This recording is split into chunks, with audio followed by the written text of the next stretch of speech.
Eso que falta, el noticioso postmatutino prevespertino de FM La Tribu que te deja con ganas.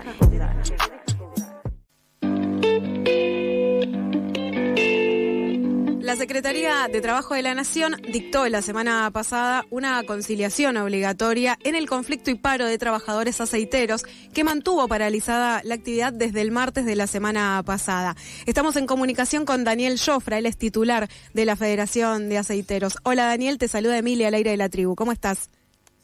Hola Emilia, buen día. Gracias por llamar. Muchas gracias a vos también por el tiempito. Y algo que sí nos gustaría muchísimo saber tiene que ver con el principio y las causas de este paro que vienen llevando adelante desde la Federación de Aceiteros. Bueno, mira, nosotros veníamos llevando una negociación de revisión de paritaria con las cámaras de la industria aceitera. Y bueno, se frustró en la tercera reunión que tuvimos porque nosotros estábamos pidiendo una suma equivalente a lo que necesita un trabajador para cubrir las 9 necesidades que establece la Ley de Contrato de Trabajo y el 14 bis de la Constitución, a lo que ellos se plantearon en una cifra que a nosotros nos cumple con esas necesidades. Así que como no había ninguna otra posibilidad de seguir negociando por parte de ellos, decidimos tomar medidas gremiales, que fue una huelga, producto de que semanas atrás nos habían autorizado un plenario de delegados y delegadas de todo el país aceitero, que hicimos en San Lorenzo, en donde nos facultaban a tomar las medidas que creamos necesarias. Bueno, la medida fue una huelga, así que hoy estamos en una conciliación obligatoria después de 7 días de huelga, por pedido de la empresa, la conciliación obligatoria, y bueno, seguimos negociando. ¿Cómo analizan, Daniel, esa conciliación obligatoria?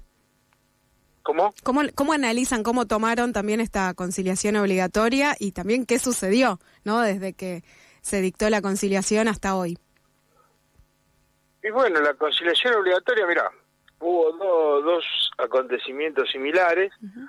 Uno fue en el tratamiento de la ley bases en el Senado, sí, que nosotros hicimos huelga por lo menos para patalear, ¿viste? Sí, por lo menos para posicionarse, claro. La disconformidad de un sector, más allá de que lo grave era para toda la clase trabajadora. Uh-huh. Por lo menos nosotros decidimos, ya que la CGT no iba a hacer absolutamente nada, decidimos ir a la huelga. Nos dictaron la conciliación antes que vayamos a la huelga, por pedido de la empresa.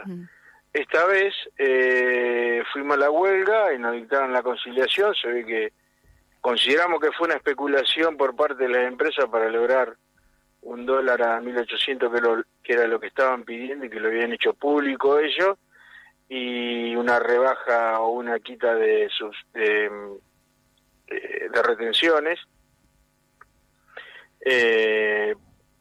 y se ve que como no habían tenido ninguna respuesta del gobierno positiva, consideraron de llamar a conciliación obligatoria, y bueno, estamos hoy negociando. Bien, pero son todas especulaciones, claro, ¿no? Este gobierno no, es muy raro que actúe. Creo que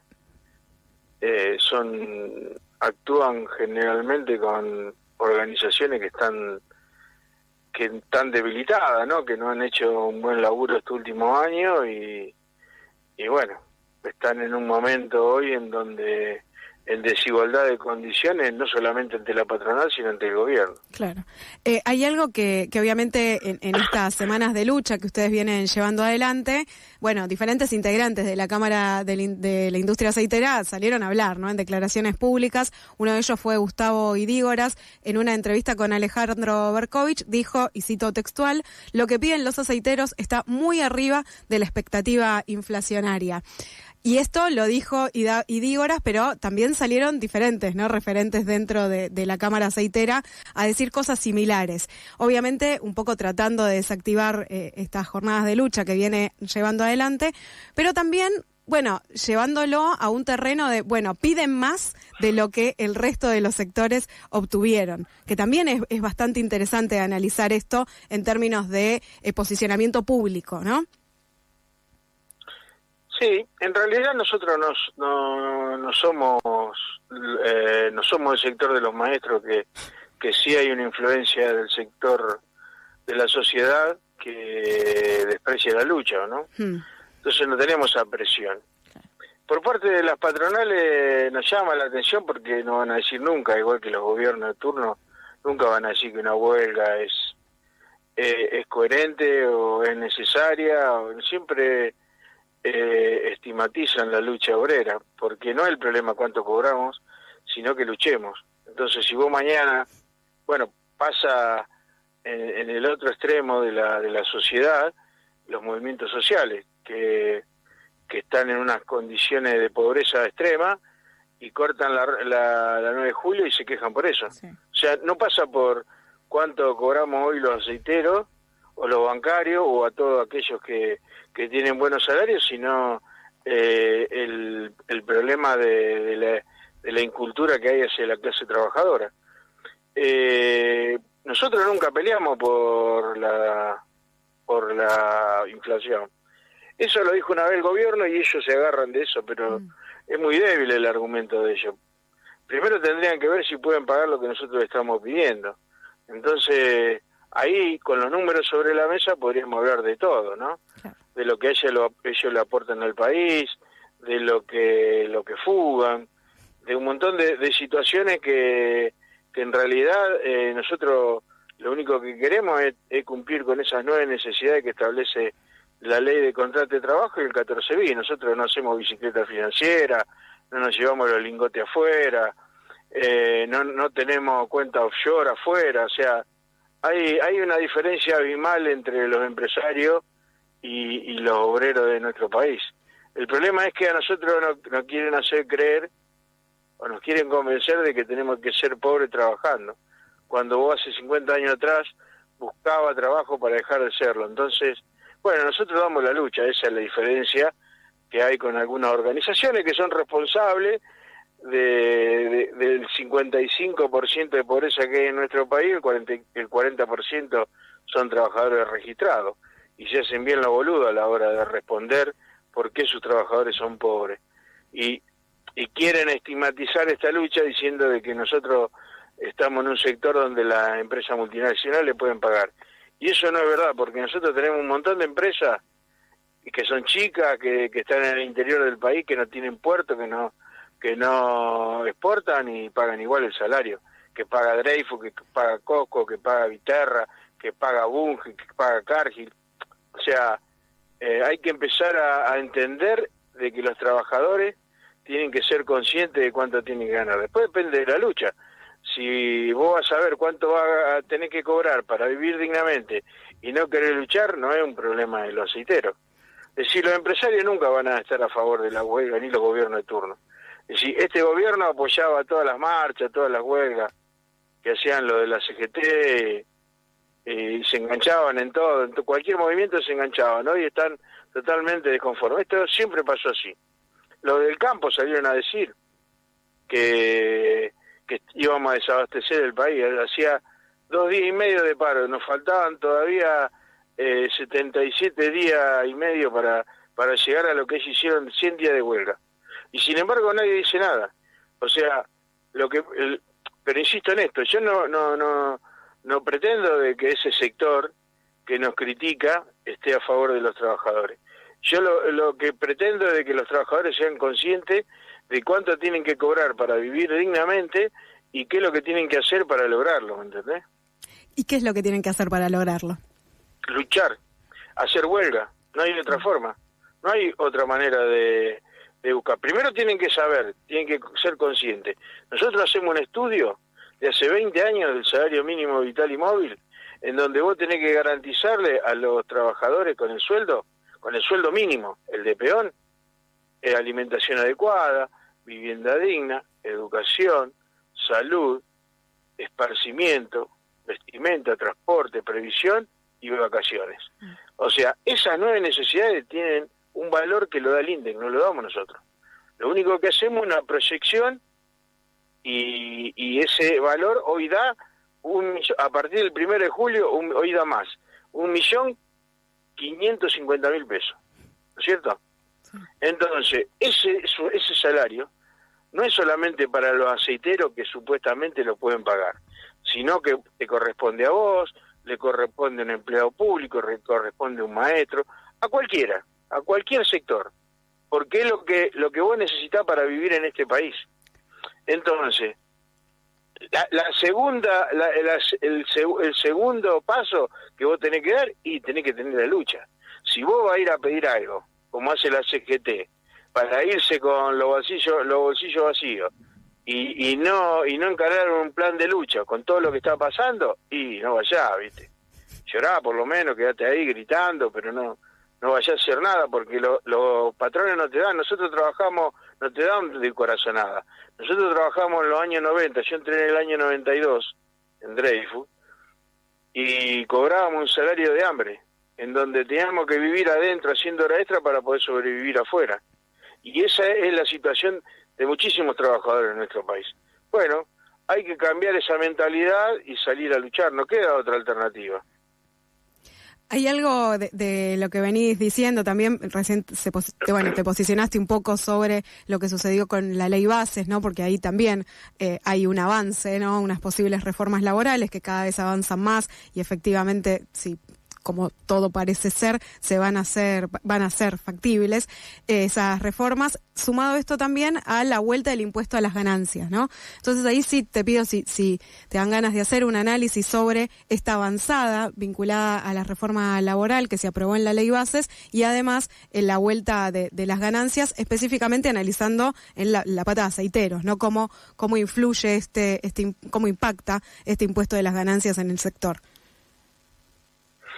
Mirá, en primer lugar, la avanzada de este gobierno fue en diciembre del 2023, cuando hizo una transferencia de recursos de bolsillo de los trabajadores y trabajadoras de este país hacia las empresas alimenticias, hacia las empresas de energía, hacia las petroleras, aumentando todo. Ese fue el primer impacto, que ahí ya la CGT tendría que haber salido con un plan de lucha. Digo la CGT, digo las centrales, digo las organizaciones sindicales, ¿no? No le quiero cargar todo sobre el lomo de los pobres de la CGT, pero... Bueno, no tan pobres tampoco, ¿no? Como es, después fue el impuesto a las ganancias, con el tema de que implica para 1 millón de personas una rebaja salarial. Y sobre eso, la reforma laboral que precariza aún más y tiene un retroceso de 100 años atrás. O sea, realmente no hemos hecho nada por aquellos que durante 100 años, compañeros, compañeras, estuvieron peleando, han dejado su vida, han sido desaparecidos, han sido encarcelados, han sido perseguidos. No hicimos absolutamente nada por todo aquello que dieron su vida por mejorar la calidad de vida de los trabajadores. Bueno, todo eso engloba a un gobierno que vino a hacer eso, más allá de que dijo que no iba a aumentar los impuestos, que no se iba a meter con los trabajadores, vino a eso. O sea, son representantes de los patrones. Si vos analizás, cada miembro de este gobierno la mayoría son todos patrones, nunca trabajaron bajo patrón. Entonces no saben lo que es el verdugueo de los patrones, de cómo utilizan esa herramienta de flexibilización laboral hacia los trabajadores y trabajadoras de este país. Bueno, la reacción tiene que venir de nosotros, no vamos a esperar. ¿Qué es lo que pretenden ellos hoy? De que vos negocies por inflación, porque les conviene, porque ya el sueldo te lo comió. Entonces vos tenés la mayoría de los trabajadores por debajo de 500.000, de 600.000 pesos. ¿A cuánto tienen que arreglar? ¿Qué dicen ahora? No, los salarios subieron un 6 y la inflación fue del 4. Mirá vos, qué pistola que son. Somos unos pelotudos bárbaros nosotros. Y nos creemos ese mensaje y vamos al supermercado y vamos al almacén o tenemos que pagar los impuestos y no tenemos con qué, porque tenemos que elegir si tenés alquiler, si pagás el alquiler, si comés, si te vestís, si vas al colegio. No, realmente, si nosotros somos como que estamos, viste, vos decías, están pidiendo más de lo que dice la inflación. Mirá, la vez pasada le decía a algunos periodistas que me plantearon eso, digo, lo de la mesa de enlace hicieron 100 días de huelga en el 2008. Sí. ¿No es cierto? Eran los pobres del campo. Sí. Los diputados nacionales cobran 4.100.000 pesos y los senadores 8 millones. Resulta que nosotros como mucho, porque pedimos 1.550.000 pesos. Realmente son unos hijos de puta, ¿me entendés? Y eso es lo que hay que interpretar. Porque si no, pareceríamos que nosotros somos los hijos de puta. Y nosotros somos las víctimas de este sistema. Los trabajadores y trabajadoras, los jubilados, los pobres, son la víctima de este sistema. Y si no salimos a pelear, no vamos a quedar como Venezuela, vamos a quedar como Haití. Te agradezco muchísimo este tiempo, en serio, y esta reflexión.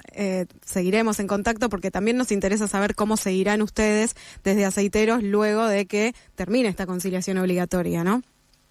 Vamos a ir al paro. Si no logramos el aumento salarial que dignifique la vida de los trabajadores y su familia, vamos a ir a la huelga. Los compañeros están convencidos de eso. Uh-huh. Y después que digan lo que quieran. A mí no me ofende nada, o sea, a mí lo único que me preocupa es que los trabajadores estén mal. Después los demás no me semillan nada. Tengo el cuero bien duro.